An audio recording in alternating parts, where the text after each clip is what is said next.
تو وہ کہہ رہا ہے کہ جب مسلمان خاکستر ہو چکے، اسلام نظروں سے اوجھل ہو چکا، قرآن کریم کے احکامات مسلمانوں کی نظروں سے اوجھل ہو چکے، تو ان کی پوری سوسائٹی اب نہ تو اپنے دین پر عمل پیرا ہے اور نہ ہی زمانے کے جدید ترقی یافتہ تقاضوں کے مطابق زندگی گزار رہی ہے۔ مطلب مشرق میں یوں سمجھ لو کہ ایک اندھیری رات ہے، نہ تو وہ دنیاوی علوم میں ماہر ہیں اور نہ ہی وہ دینی علوم میں ماہر ہیں۔ وہ سمجھیں کہ ایک جاہل قوم رہ گئی ہے اور ان کے یہاں رات کے اندھیرے چھائے ہوئے ہیں۔ بتا رہا ہے اپنے مشیروں کو کہ یہ مجھے پتہ ہے کہ وہاں پر ایک اندھیری رات ہے مشرق میں، اور یہ جو پیران حرم ہیں، مسلمانوں کے جو مذہبی پیشوا ہیں، ان کی آستینیں بھی ید بیضا سے خالی ہیں۔ ید بیضا کیا ہے؟ حضرت موسیٰ علیہ السلام کا ہاتھ جو وہ بغل میں رکھتے تھے تو اس میں تجلی آتی تھی، چمک اور روشنی آتی تھی۔ تو اس سے مراد یہ ہے کہ یہ جو پیران حرم ہیں، ان کے اپنے ذہن قرآن کریم کی اصل روشنی اور اصل تعلیمات سے خالی ہیں، وہ بھی اندھیروں میں بھٹک رہے ہیں۔ لہٰذا یہاں تک ہمیں اطمینان ہے کہ نہ تو مسلمان قرآن کریم سے واقفیت رکھتے ہیں اور نہ ہی ان کے مذہبی رہنما قرآن کریم سے واقفیت رکھتے ہیں، اور یہ تمام کے تمام اندھیروں میں ٹال مٹول کر رہے ہیں۔ یہ تمام کے تمام اندھیرے میں زندگی گزار رہے ہیں، ان کے پاس یہ روشنی نہیں ہے۔ عصر حاضر کے تقاضاؤں سے ہے، لیکن یہ خوف ہو نہ جائے آشکارا شرع پیغمبر کہیں۔ اب یہاں ایک اور بات کہہ رہا ہے کہ چلے ٹھیک ہے، مسلمان قرآن کو چھوڑے ہوئے ہیں، ان کے علماء کے پاس قرآن کریم کی روشنی نہیں ہے، مگر اس وقت جو اشتراکیت کے تحت انسان آگے جا رہے ہیں اور غریب اپنے حق کے لیے اٹھ رہے ہیں، اور اب جب کہ اشتراکیت اور اسلام کے اصل قوانین میں بہت تھوڑا سا فاصلہ رہ گیا ہے، تو مجھے اس دور کے حالات سے یہ خوف ہے کہ ایسا نہ ہو کہ کہیں انسان گھومتے گھومتے ایک نئے نظام کی تلاش میں نبی محترم صلی اللہ علیہ وآلہ وسلم کے دین کو پا لیں، یا وہ دین دوبارہ ان کی سمجھ میں آ جائے، یا کوئی ایسا شخص جو ابھی بھی اس دین سے واقفیت رکھتا ہو، وہی شرار آرزو یا خاکستر میں چنگاری، اگر ایسا کوئی شخص اٹھ کھڑا ہوتا ہے اس دین کو لے کر، تو اس وقت انسانیت جو ہے وہ ایسے نظام کی تلاش میں گھوم رہی ہے، انسانیت جو ہے وہ ایسے نظام کی تلاش میں بے چین ہے، اور کہیں ایسا نہ ہو کہ وہ شخص سامنے آ جائے اس نظام کو لے کر اور لوگ اس کے پیچھے چل پڑیں۔ پھر آگے کہتا ہے الحذر، آئین پیغمبر سے 100 بار الحذر، حافظ ناموس زن، مرد آزما مرد آفری۔ الحذر، ڈرو۔ آئین پیغمبر صلی اللہ علیہ وسلم، وہی قرآن کریم، دین اسلام یا شریعت محمدی۔ حافظ ناموس زن، عورت کی عزت، عصمت اور عفت کی حفاظت کرنے والا۔ مرد آزما، مردوں کو آزمانے والا، ٹیسٹ کرنے والا۔ مرد آفری، مرد پیدا کرنے والا۔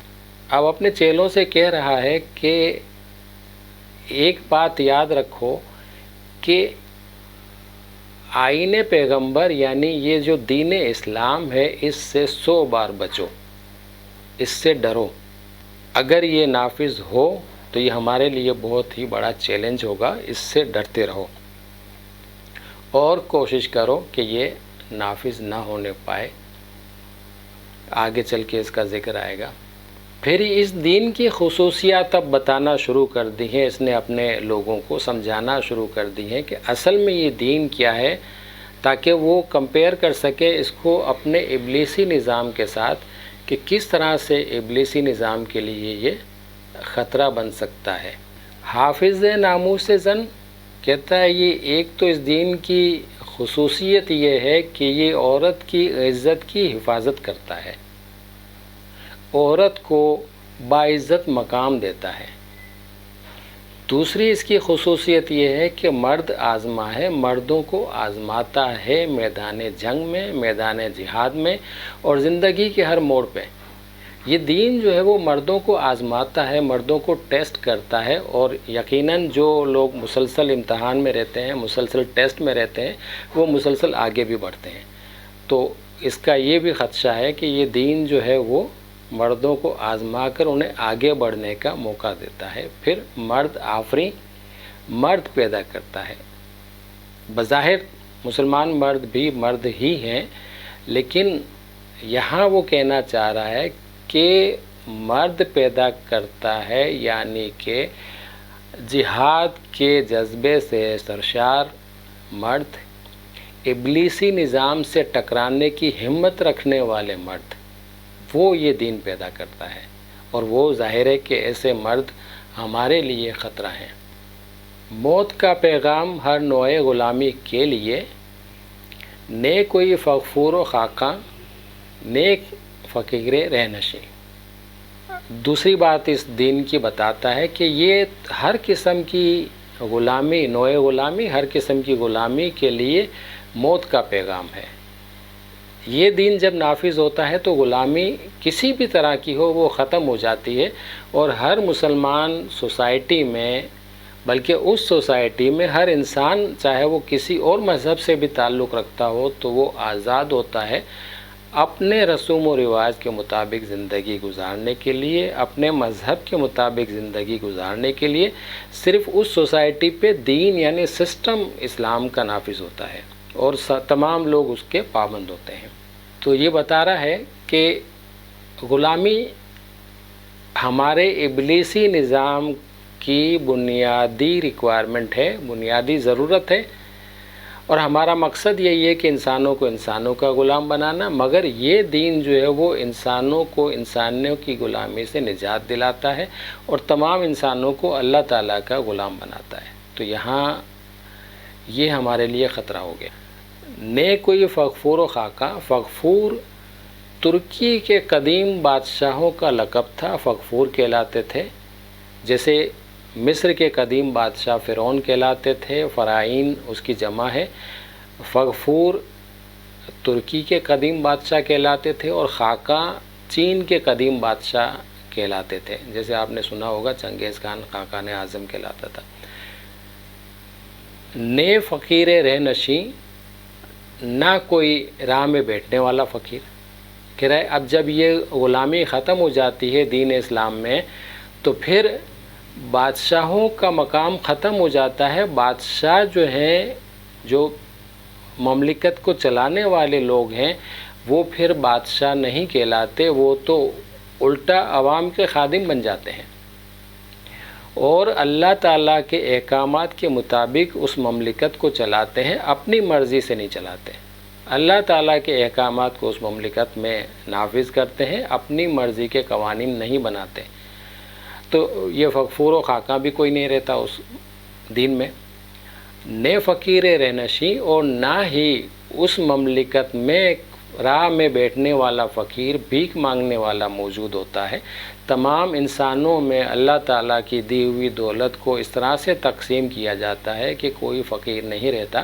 تمام لوگ اس مملکت میں پیٹ بھر کے کھانا کھاتے ہیں، تسلی کے ساتھ اچھا لباس پہنتے ہیں، اور ان کو رہنے کے لیے جگہ دی جاتی ہے، ان کی بنیادی ضرورتیں پوری کر دی جاتی ہیں۔ تو یہاں اس کا کہنا یہ تھا کہ جب یہ دین نافذ ہوتا ہے تو پھر بادشاہت ختم ہو جاتی ہے، فقیری ختم ہو جاتی ہے، تمام لوگ جو ہے وہ ایک ایسے لیول پر آ جاتے ہیں جہاں بڑے چھوٹے کی مال و دولت کی وجہ سے تمیز ختم ہو جاتی ہے، صرف ان کی تمیز جو رہتی ہے وہ ان کے اچھے اعمال کی بنیاد پر رہتی ہے کہ اچھے اعمال والوں کا بلند مرتبہ مملکت چلانے کے عہدوں پہ فائز ہوتے ہیں، اور جو کمزور اعمال والے ہوتے ہیں وہ عوامی سطح پر رہتے ہیں۔ آگے کہتا ہے، کرتا ہے دولت کو ہر آلودگی سے پاک صاف، منعموں کو مال و دولت کا بناتا ہے امی۔ آلودگی، گندگی، منعم کی جمع ایسے مالدار لوگ جنہیں اللہ تعالیٰ نے اپنی طرف سے مال و دولت سے نوازا ہوتا ہے۔ امی، امانت دار، امانت رکھنے والا، ایسے شخص کو کہتے ہیں جسے کسی چیز کا مالک اپنی چیز وقتی طور پہ سنبھالنے کے لیے دے، اور جب مالک آ جائے تو وہ امین جو ہے وہ اس کی امانت اسے اسی طرح واپس لوٹاتا ہے۔ یا پھر کسی شخص کو مالک کچھ چیز دے اور اسے ہدایت دے کہ اسے اس طرح سے لوگوں میں تقسیم کرنا ہے، اور وہ بالکل ایمانداری کے ساتھ تقسیم کر دے۔ دین اسلام کے بارے میں اپنے چیلوں کو سمجھاتے ہوئے کہہ رہا ہے کہ یہ دین اسلام لوگوں کو حرام ذرائع سے رزق کمانے سے روکتا ہے، حلال ذرائع سے رزق کمانے کا حکم دیتا ہے، اور اسی طرح خرچ کرنے کی جب بات آتی ہے تو حرام ذرائع میں خرچ کرنے سے روکتا ہے اور حلال جگہ پہ خرچ کرنے کا کہتا ہے۔ پھر دوسری بات یہ ہوتی ہے کہ جو مال و دولت رکھنے والے لوگ ہوتے ہیں ان کو دین اسلام ایسی تعلیم دیتا ہے کہ یہ جو مال و دولت تمہارے پاس ہے یہ اللہ تعالیٰ کی امانت ہے، اور اسے اللہ تعالیٰ کے بندوں تک پہنچا دو اسلامی نظام کے تحت۔ جس طرح زکوٰۃ، خیرات اور صدقات کی جو اسلام میں ترغیب دی گئی ہے اس طرف اشارہ ہے۔ اس سے بڑھ کر اور کیا فکر و عمل کا انقلاب، بادشاہوں کی نہیں اللہ کی ہے یہ زمین۔ آگے بتا رہا ہے کہ اب فکر و عمل میں جو ایک انقلاب برپا ہوتا ہے دین اسلام کی وجہ سے لوگوں میں، معاشرے کے لوگوں میں ایک ریولیوشن جو آتا ہے، فکر و عمل، تھیوری اینڈ پریکٹیکل، فکر، تھیوری، عمل، پریکٹیکل، کہ عملی طور پر اور تھیوریٹیکلی لوگوں کے اندر جو ایک انقلاب آتا ہے، ایک ریولیوشن آتا ہے، وہ اس سے بڑا کوئی انقلاب ہو ہی نہیں سکتا۔ وجہ یہ ہے کہ دین اسلام کہتا ہے کہ جو زمین ہے وہ بادشاہوں کی ملکیت نہیں ہے، چودھریوں کی، وڈیروں کی، مالداروں کی ملکیت نہیں ہے، یہ اللہ کی ملکیت ہے۔ اس سے جو پیداوار ہوتی ہے وہ اللہ کی ملکیت ہے، اور اس پیداوار میں سے اللہ کا حصہ لازمی نکالا جائے گا، زکوٰۃ کی صورت میں، اگر زمین سے پیداوار ہوتی ہے تو عشر کی صورت میں۔ اس طرح سے وہ دین جو ہے وہ مال و دولت امیروں سے لے کر اور پھر غریبوں میں تقسیم کرتا ہے۔ لہٰذا اس دین کے تحت زمین کسی کی ملکیت نہیں ہے، وہ اللہ کی ملکیت ہے، اسلامی مملکت کے قبضے میں رہتی ہے، اور اسلامی مملکت لوگوں کو اسے استعمال کرنے کے لیے دیتی ہے، اور اس کے استعمال کے بدلے اس زمین سے ہونے والی پیداوار میں سے عشر، لگان اور زکوٰۃ کی صورت میں ایک حصہ لیتی ہے، اور وہ پھر غریبوں میں تقسیم کرتی ہے۔ اب آگے وہ اپنا پلان دیتا ہے اپنے لوگوں کو، اور ہدایت دیتا ہے کہ اب کرنا کیا ہے۔ چشم عالم سے رہے پوشیدہ یہ آئیں تو خوب، یہ غنیمت ہے کہ خود مومن ہے محروم یقین۔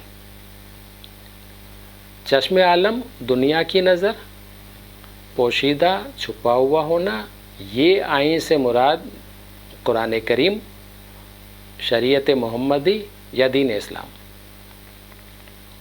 غنیمت کافی ہے، بہت اچھا ہے۔ مومن وہی مسلمان جو کلیم کرتا ہے کہ وہ مومن ہے، ایمان والا ہے، اور